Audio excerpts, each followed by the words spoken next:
Alhamdulillah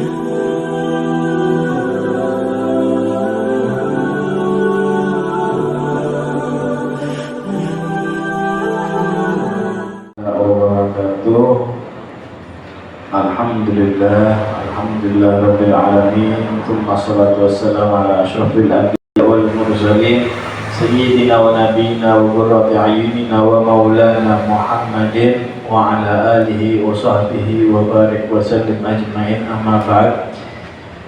Subhanaka la ilma lana illa ma 'allamtana innaka antal alimul hakim. Rabbi shrah li sadri wa yassir li amri wa hlul 'uqdatam min lisani yafqahu qawli. Rabbi zidna ilman wa zidna fahman bi rahmatika ya arhamar rahimin, amin ya rabbal alamin. Alhamdulillah, syukur kehadirat Allah Ta'ala pada hari ini, hari yang kedua kita berpuasa, ketiga sudah ya, nggak merasa ya. Alhamdulillah, hari yang ketiga kita berpuasa, kita dipertemukan oleh Allah Ta'ala di bulan Ramadan yang insya Allah penuh dengan ampunan. Karena disebutkan di dalam salah satu riwayat, Allah turunkan ampunan Allah Ta'ala itu dari mulai awal pertengahan bulan Ramadan, setiap awal di dalam bulan Ramadan, dan seluruh umatnya Nabi Muhammad pun berhak untuk mendapatkan ampunan tersebut. Oleh karenanya kita ambil manfaat daripada kemuliaan bulan Ramadan ini dengan memperbanyak amal ibadah. Karena di dalam salah satu riwayat Nabi juga dikatakan, man shoma Ramadan atau man qama Ramadan imanan wa ihtisaban ghufira lahu ma taqaddama min dzambihi.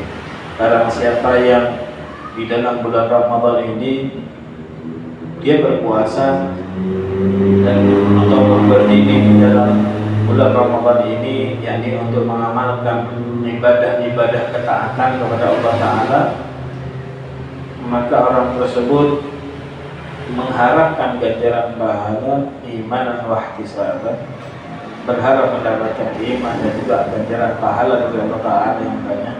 Maka Allah menjamin orang tersebut dengan apa? Ghufira lahu ma taqaddama min dzambihi. Allah ampunkan segala dosa-dosanya yang telah lewat, yang terdahulu sebelumnya.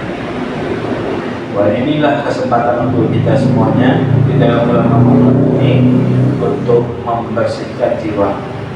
Mungkin kita, makanya dikatakan oleh ulama itu, kalau barang di antara penyakit itu disebabkan dikasratil akal, karena banyaknya makan. Nah, maka saat kita berpuasa ini, yang namanya penyakit itu akan menjadi penawar. Penyakit itu jadi penawar. Karena apa? Karena perut kita berpuasa, pikiran kita berpuasa, hati kita juga berpuasa. Kalau cuma berpuasa badan, artinya dia menjaga kesehatan. Orang kalau banyak makan, hikmah di bulan Ramadan ini, kalau orang banyak makan sama orang yang berpuasa menjaga makan, Allah kasih kesehatan untuk orang-orang yang bisa menahan, untuk bisa menjaga tubuhnya untuk daripada makan.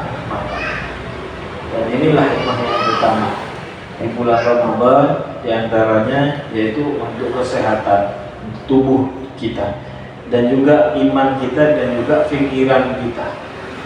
Percuma tubuh sehat kalau iman tidak jalan, pikiran tidak jalan. Oleh karenanya kita ambil manfaat di bulan Ramadan ini untuk memperbanyak taat sama Allah Subhanahu wa Ta'ala. Dengan apa itu?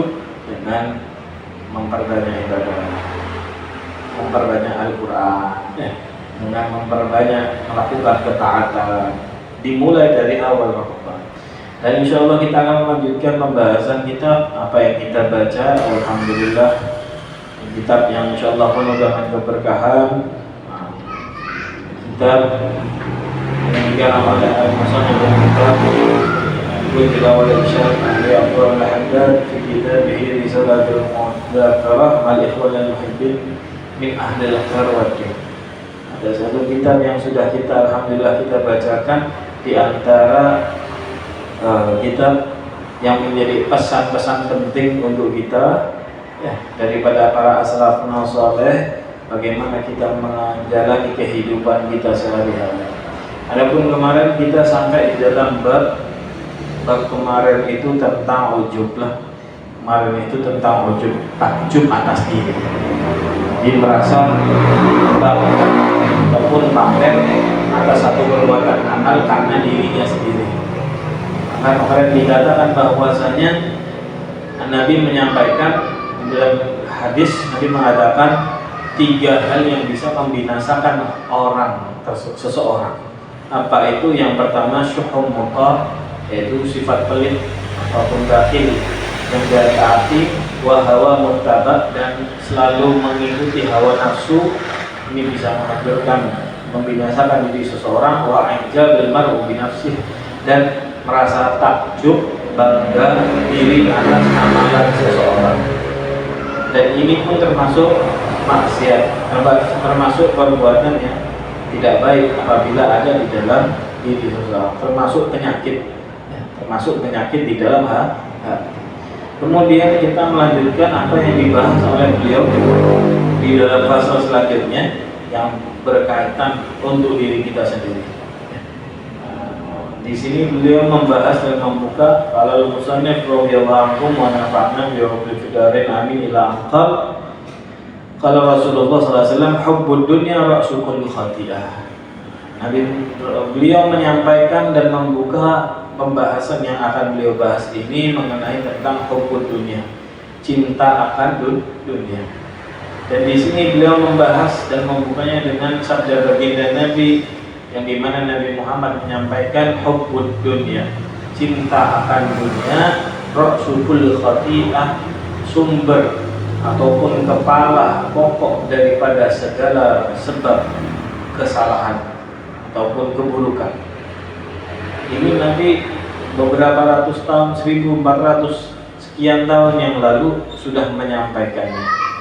Dan di sini beliau lebih jelas membahas fa'idza kana hubbuha ra'su kulli khati'ah wa asla kulli baliyah wa asasu kulli raziyah wa ma'adinu kulli fitnah wa manba'u kullu mihnah wa huwa amrun qad amma fi hadzal zaman wa radihi. Maka beliau menjelaskan kalau Nabi saja menyampaikan, artinya orang-orang yang terlena dengan dunia, orang-orang yang terlalu tercebur ataupun terlena ataupun tergila-gila atas dunia, Nabi menyampaikan itu adalah sumber daripada kesalahan dan juga dasar daripada bentuk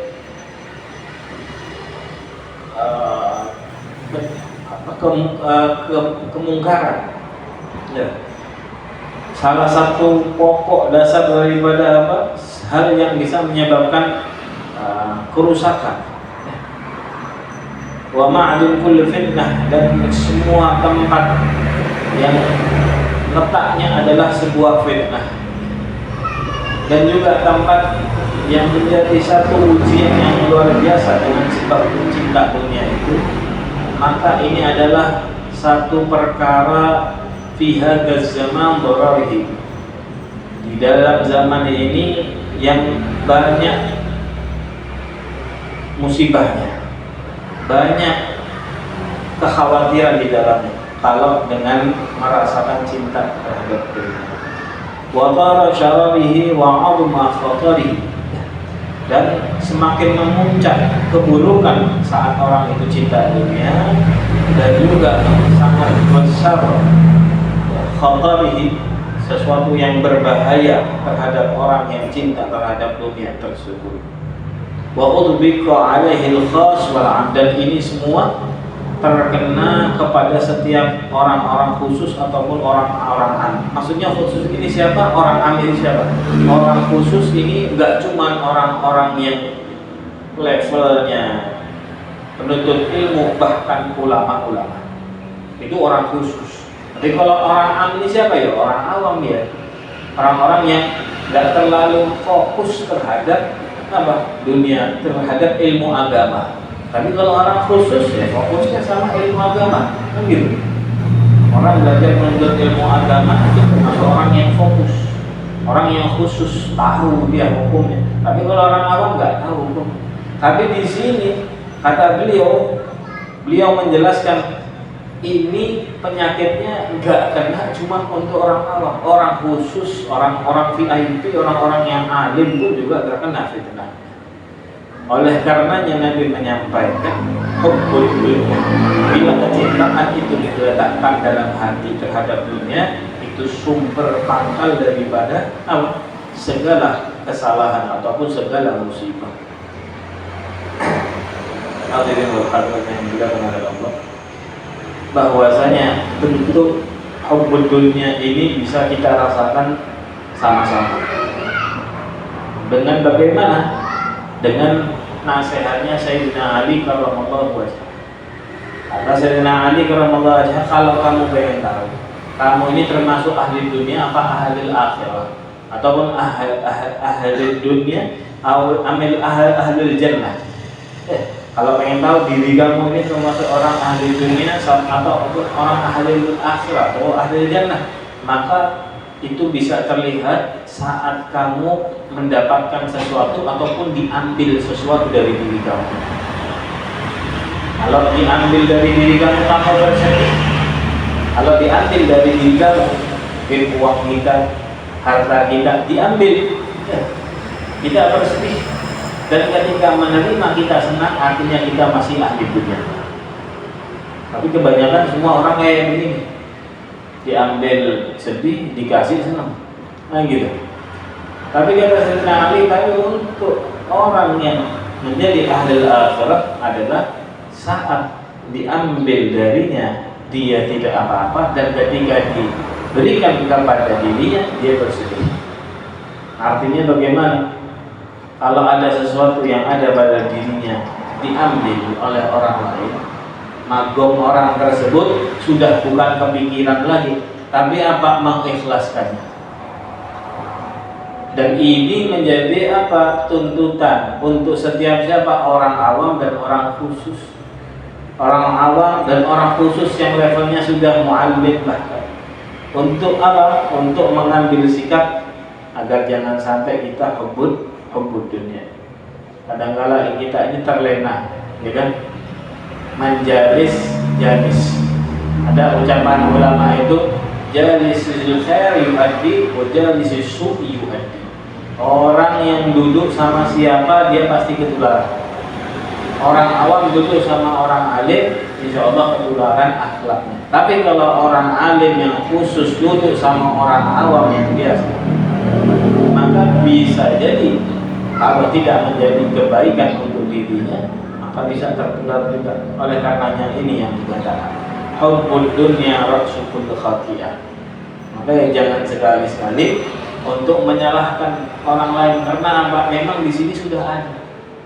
Karena saat ini kita sudah bisa menjelaskan apa yang disabdakan oleh baginda Nabi. Hubbul dunya itu menimpa gak cuma orang awam, bahkan orang-orang top juga terkena juga fitnahnya.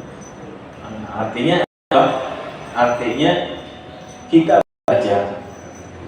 belajar dari apa yang disampaikan oleh guru-guru kita.